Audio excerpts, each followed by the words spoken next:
그리스도인은 부티나게, 뷰티하게, 귀티나게 살아야 합니다. 그래서 형제를 사랑하고 이웃을 사랑하고 그것을 넘어 원수까지 사랑하는 단계까지 이르러야 합니다. 그리고 크리스티즌, 즉 그리스도인 시민으로서 국가와 바른 관계도 맺어야 합니다. 오늘 본문은 그리스도인이 이 시대에 어떻게 살아야 하는지 그리스도인의 시대 정신에 대해 말씀해 주시고 있습니다. 우리는 이미 구원받았지만 아직 완성되지 않은 구원 그 사이에 있습니다. 우리가 살고 있는 이때는 이미와 아직 사이인 것이죠. 주님은 우리를 구원하셨고 지금도 구원하고 계시며 장차 구원하실 것입니다. 아직의 시간은 줄고 완성의 때가 가까워지고 있습니다. 완성은 우리가 처음 믿을 때보다 가까워지고 있는 것이죠. 우리는 죽을 인생과 영원한 생명 사이에 살고 있습니다. 시대정신이라는 말이 있습니다. 이 용어는 18세기 후반부터 19세기에 걸쳐 독일을 중심으로 등장한 용어입니다. 독일어로는 자이트가이스트라고 합니다. 시대 정신은 한 시대의 지배적인 지적, 정치적, 사회적 동향을 나타내는 정신적 경향을 말합니다. 학자들은 21세기의 시대 정신은 인문 정신이라고 이야기를 합니다. 인간에 의한, 인간을 위한 인문 정신. 인문 정신으로 무장된 현대인은 어느 시대보다 빠르게 문명의 이기를 누리고 있고 또 그것을 고도화시키고 있습니다. 그런데 인간에 의한, 인간을 위한 것들이 오히려 인간성을 파괴하고 있는 것 같습니다. 저는 X세대인데요. 저희 세대는 조금 특수한 것 같습니다. 지금 21세기를 살아가고 있는 저희 세대는 19세기의 교재를 가지고 20세기의 선생님들에게 교육을 받았었습니다. 조금은 억지 같지만 저희 세대는 두 세기의 퇴적된 역사 위에서 신세기를 살고 있다고 저는 생각합니다. 그리고 개인적으로 저는 한국의 19세기의 시대 정신은 생존, 20세기의 시대 정신은 자유와 번영이라고 생각합니다. 그리고 21세기의 시대 정신은 인문이 아닌 인본이라고 부르고 싶습니다. 그리고 돌이켜 보면은요, 19세기의 교재에서 느낄 수 있었던 인간성이 20세기의 선생님들에게서 느낄 수 있었던 또 그 인간성이 현재인 21세기 저의 세대에서 느낄 수 있는 인간성이 점점 옅어져 왔다라고 저는 생각합니다. 인간성이 옅어진 이유를 찾는다면 바로 역사에서 하나님을 지우고 삶에서 하나님을 배제했기 때문이라고 생각합니다. 그래서 저는 그리스도인의 정체성에 맞는 시대 정신이 반드시 필요하다라고 생각을 합니다. 그리스도인의 시대 정신은 무엇일까요? 그리스도인이 가져야 할 시대 정신을 어떻게 정의하면 좋을까요? 저는 말세 정신이라고 이름을 지어봤습니다. 말세라는 말의 일반적인 의미는 정치, 도덕, 풍속 따위가 아주 쇠퇴해서 끝판이 다 된 세상을 지칭하죠. 성경에서 말하는 말세의 의미는 무엇일까요? 예수님께서 탄생하신 때부터 재림할 때까지의 세상을 말세라고 합니다. 저는 말세 정신을 창조, 타락, 구속의 기독교 세계관으로 개인의 종말인 죽음과 우주적인 종말인 재림을 준비하는 시대 정신이라고 정의하겠습니다. 오늘은 그리스도인이 말세의 때에 어떻게 살아가야 하는지를 우리에게 말씀해 주시고 있습니다. 오늘 본문을 통해서 하나님께서 우리에게 주시는 음성을 듣기를 원합니다. 첫째로 말세 정신은 우리를 잠에서 깨워줍니다. 먼저 시간과 시기에 대해 이해해 보기를 원합니다. 시간은 크게 두 가지로 정의할 수 있습니다. 바로 크로노스와 카이로스입니다. 크로노스는 연대기입니다. 흘러가는 시간 순서를 말하죠. 조선왕조를 연대별로 정리하면 어떻죠? 태정태세, 문단세, 예선영중, 임명선, 광인효연, 숙경연, 정순원, 철고순, 이것이 크로노스이죠. 카이로스는 다릅니다. 카이로스는 지정되어 있는 시기를 말합니다. 의미 있는 시간, 의미 있는 시기를 말합니다. 그러면 지금은 어떤 시기일까요? 우리 로마서 13장 11절부터 12절 상반절까지 함께 읽겠습니다. 또한 너희가 이 시기를 알거니와 자다가 깰 때가 벌써 되었으니 이는 이제 우리의 구원이 처음 믿을 때보다 가까웠음이라. 밤이 깊고 낮이 가까웠으니. 아멘. 이 시기는 어떻다고요? 첫째, 자다가 깰 때. 두 번째, 구원이 처음보다 가까운 때. 셋째, 밤이 깊고 낮이 가까운 때입니다. 이 시기의 첫 번째 특징은 잘 때는 지나갔고 깰 때라는 것입니다. 잠이란 이 세대에서 불신 영혼들이 행하고 있는 것들입니다. 그들은 잠든 채 걸어 다닙니다. 그리스도인은 그래서는 안 되겠죠. 모든 그리스도인들은 장차 다가올 세대의 새벽빛을 보며 깨어나야 합니다. 그리고 이 시대의 두 번째 특징은 우리의 구원이 날마다 가까워지고 있다는 것입니다. 이 말씀은 불완전한 우리의 구원을 보며 고통스러워할 때 우리에게 소망이 되는 말씀입니다. 물론 우리의 죄는 이미 용서받았죠. 소멸되었죠. 그리고 우리는 의롭다함을 받고 정죄도 사라졌습니다. 그런데 이미와 아직 사이에 살고 있는 우리는 구원의 완성을 고대하게 됩니다. 그리고 자꾸만 넘어지고 쓰러지는 자신을 보면서 자괴감을 느끼기도 합니다. 그러나 완성의 때에는 구원이 완성됩니다. 완성의 때에는 우리의 죄의 습관이 완전히 해결이 됩니다. 낙담과 우울도 해결할 수 있습니다. 구원이 완성되는 그날에는 우리는 주님의 얼굴을 대면하여 온전히 보게 될 것입니다. 우리의 최종적인 구원은 날마다 가까워지고 있습니다. 그리고 이 소망은 날마다 좌절과 상실과 고통을 겪는 우리로 하여금 서로 사랑하고 원수를 사랑할 수 있는 시도와 용기를 주는 것이죠. 그리고 이 시기의 세 번째 특징은 밤은 깊고 낮이 가까웠다라는 것입니다. 밤은 거의 끝났고 낮이 가까웠다라는 것이죠. 밤은 어두운 이 세대와 이 세대 가운데 있는 모든 죄악과 불행 그리고 사망을 상징합니다. 밤이 깊었다라는 것은 밤이 거의 끝났다라는 것입니다. 죄와 불행과 사망의 세대가 거의 끝나간다라는 것입니다. 낮이 가까웠다라는 것은 다음 날이 밝아오는 새벽녘이라는 것입니다. 이것은 예수 그리스도 안에서 낮이 밝아오고 있다는 것이죠. 그리고 예수님께서 다시 오실 날이 가까웠다는 것입니다. 이것은 고통받는 그리스도인에게 또한 소망을 주죠. 죄악 많은 세상에서 거룩하게 살기 위해 힘겨운 싸움을 하고 있는 그리스도인에게는 힘이 되는 말씀입니다. 말세의 정신은 지금이 깰 때라는 것과 구원이 가까워지고 있다는 것과 낮이 가까워졌다는 것을 일깨워주고 우리에게 소망을 주십니다. 그리고 두 번째로 말세의 정신은 어둠에 맞서게 합니다. 우리 로마서 13장 12절 말씀을 함께 읽겠습니다.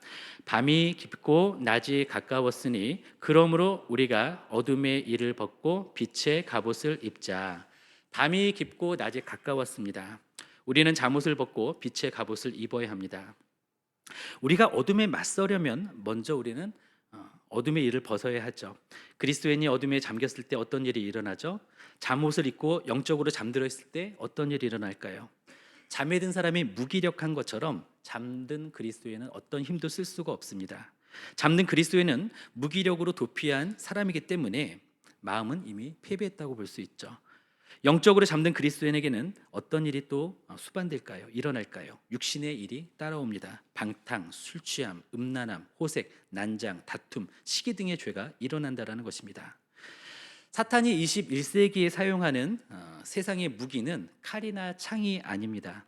영적으로 잠들게 하는 수면제와 감관을 마비시키는 마취제가 그것입니다. 세상의 무기는 먹음직하고 보암직하고 지혜롭게 할 만큼 탐스러운 것들입니다. 육신의 정욕과 안목의 정욕과 이생의 자랑입니다. 돈과 섹스와 권력입니다. 이것들은 우리를 겁주는 모습으로 나타나지 않습니다. 오히려 그 반대이죠. 우리를 세상 재미에 흠뻑 빠진 채 잠들게 하고 마비시키는 것입니다. 제가 고3 시절에는 책상 앞에 잠언 말씀을 붙여서 써서 놨습니다. 잠언 6장 9절에서 11절인데요. 게으른 자여 내가 어느 때까지 누워 있겠느냐, 내가 어느 때에 잠이 깨어 일어나겠느냐, 좀 더 자자, 좀 더 졸자, 손을 모으고 좀 더 누워 있자 하면 내 빈궁이 강도같이 오며 내 곰핍이 군사같이 이르리라. 제가 학창 시절에는 사당 오락이라는 말이 있었습니다. 그리고 삼당 사락이라는 말도 있었습니다. 4시간 자면 대학에 붙고 5시간 자면 떨어진다. 3시간 자면 붙고 4시간 자면 떨어진다. 그런 뜻입니다. 저는 공부는 못했는데요. 그래도 잠은 안 자려고 노력을 했었습니다.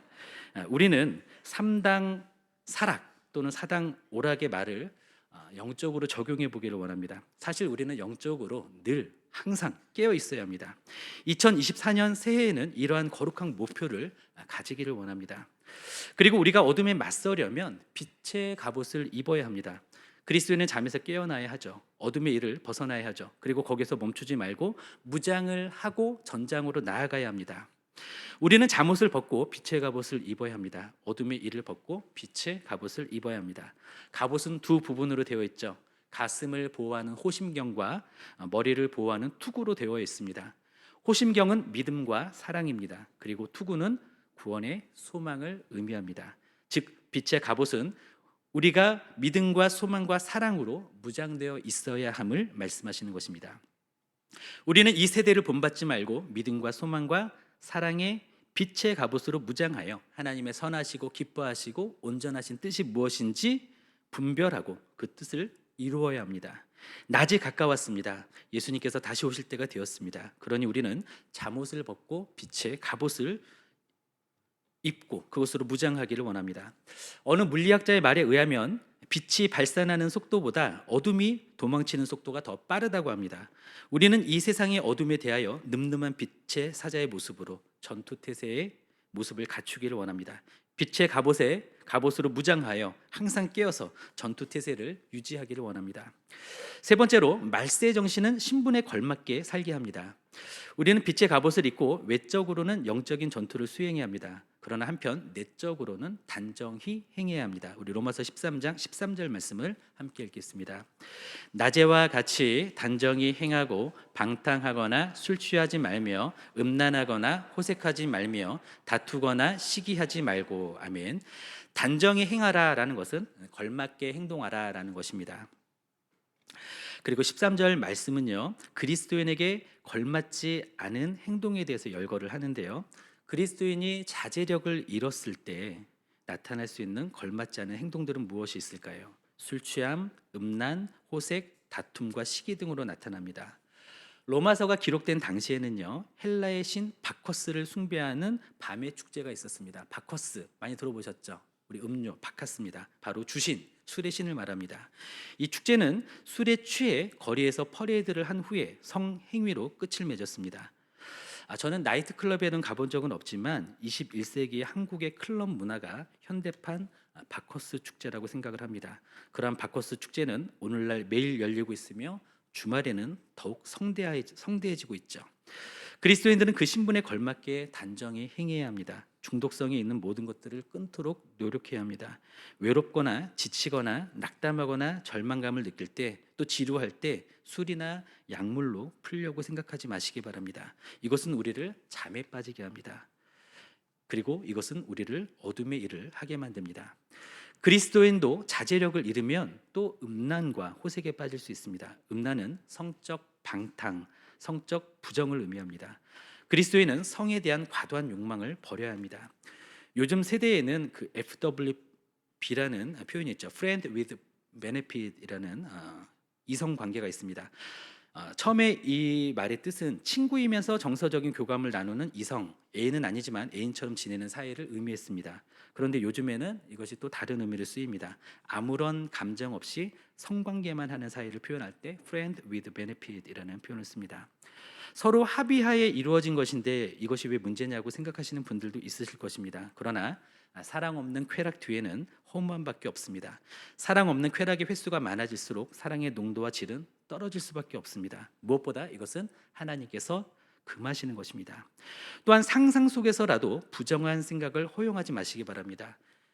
배우자가 만족스럽지 못하다고 해서 배우자가 아닌 이성에 대해 낭만적인 연애를 상상하거나 배우자가 아닌 이성에 대해 성적인 매력을 느꼈다면 그 상상과 느낌을 당장 끊고 부정한 생각이 머릿속에 들어오지 않도록 해야 합니다. 윤사마는 상상에서 지우시기 바랍니다. 쭉쭉 빵빵은 머릿속에서 킥아웃 하시기 바랍니다. 컴퓨터와 휴대폰에 그것과 관련된 웹사이트나 앱이나 채팅을 모두 정리하시길 바랍니다. 현대인들에게 바커스 축제는 홍대나 이태원에만 있는 것이 아닙니다. 우리의 책상에서도 또 우리의 손안에서도 얼마든지 그러한 축제는 열릴 수가 있습니다. 그리고 감정의 단정함도 중요합니다. 다툼과 시기는 문자적으로는 내분과 열정을 뜻합니다. 열정이 잘못된 방향으로 흐르면 공동체를 분열시킵니다. 주목받고 우위를 점하고 지배하고 싶은 욕망이 다툼과 시기를 만들어내는 것이죠. 또한 피해 의식도 다툼과 시기를 만들어냅니다. 누가 내게 잘못한 일이나 인정받지 못했거나 무시당했거나 오해받았거나 버림받은 일에 대한 생각이 자신의 머릿속에 들어오지 않도록, 그것을 방치하지 않도록 하시기를 바랍니다. 그것은 곧 육신의 일을 도모합니다. 우리가 감정의 단정함을 잃고 그리스도인에 걸맞는 정서를 잃어버릴 때 우리는 우월 의식이나 특권 의식을 가지고 남을 통제하는 일에 재미를 들려서 그것을 더 느끼려는 유혹에 빠집니다. 또 남이 내게 잘못한 일을 곱씹으면서 자기 연민에 빠지기도 합니다. 그러한 일들의 결과는 모두 다 싸움과 시기와 불협화음입니다. 그리고 공동체의 분열인 것입니다. 14절에는요, 육신의 일을 도모하지 말라고 말씀하십니다. 육신은 우리의 몸과 인격에 밴 죄성을 말합니다. 우리에게는 여전히 죄의 습관이 남아있죠. 우리는 오랜 세월 동안 죄의 종노릇을 했었습니다. 타락한 세상의 시스템에서 우리가 사는 동안 우리의 육신은 그런 시스템에 익숙해져 있습니다. 우리는 구원받았고 예수님을 믿지만 그래도 과거의 습관이 너무나 익숙한 나머지 우리 의지와 상관없이 죄에 빠질 때가 있습니다. 죄에 쉽게 미끄러져 갑니다. 또한 우리의 육신은 충동적입니다. 그래서 우리는 무엇을 해야 합니까? 죄를 짓기 불편하도록 계획할 필요가 있습니다. 숨어서 죄를 지을 수 있는 환경을 오픈해야 됩니다. 예를 들면 컴퓨터가 방 구석에 있는 것보다는 거실 한복판에 있는 것이 낫겠죠. 또 유혹의 시간을 피하는 등의 계획이 필요한 것입니다.